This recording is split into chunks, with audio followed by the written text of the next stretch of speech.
விஜய் பாஜக அதிமுக கூட்டணியில் இணைந்து விடுவார்.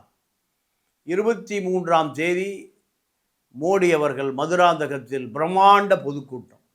எடப்பாடி, கூட்டணி கட்சி தலைவர்களான வாசன், அன்புமணி ராமதாஸ், இப்படி பல பேர் ஏறுகிற மேடையில் விஜயும் தோன்றுவார் என்கின்ற செய்தி வந்து கொண்டிருக்கிறது. பேச்சுவார்த்தை ஆரம்பிக்கப்பட்டது, பேச்சுவார்த்தை நகர்ந்து கொண்டிருக்கிறது. பேச்சுவார்த்தை முடிவில் வருகிற பொழுது கண்டிப்பாக அமித்ஷா வெற்றி பெறுவாரா அல்லது விஜய் தோல்வி அடைவாரா? விஜய் வெற்றி பெறுவாரா? அமித்ஷாவுடைய ஸ்டேட்டஸ் தோல்வி அடையுமா வெற்றி அடையுமா என்கின்ற அந்த கருத்து 23ஆம் தேதி மோடி வருகிற பொழுது நமக்கு தெரிந்துவிடும்.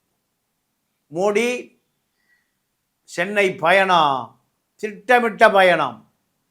மோடியினுடைய அரசியல் வருகிற 29இல் வெற்றி பெற வேண்டுமென்றால் இங்கு திமுக தோற்கடிக்கப்பட வேண்டும். திமுக தோற்கடிக்கப்பட்டால் காங்கிரஸ் அகில இந்திய அளவில் தோற்கடிக்கப்படும்.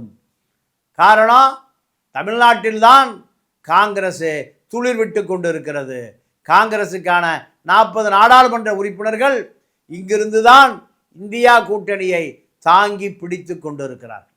ஆகையால் அதை உடைத்து விட்டால் காங்கிரஸுக்குள் ஊடுருவிய ஆர்எஸ்எஸ் உளவாளிகள், அதிமுக ஊடுருவிய காங்கிரஸ் சார்ந்த ஆலோசகர்கள், இத்தனை பேரும் எப்படியாவது விஜய் காங்கிரஸ் கூட்டணி உருவாக்கிவிட்டால் திமுக பலவீனமடைந்துவிடும்.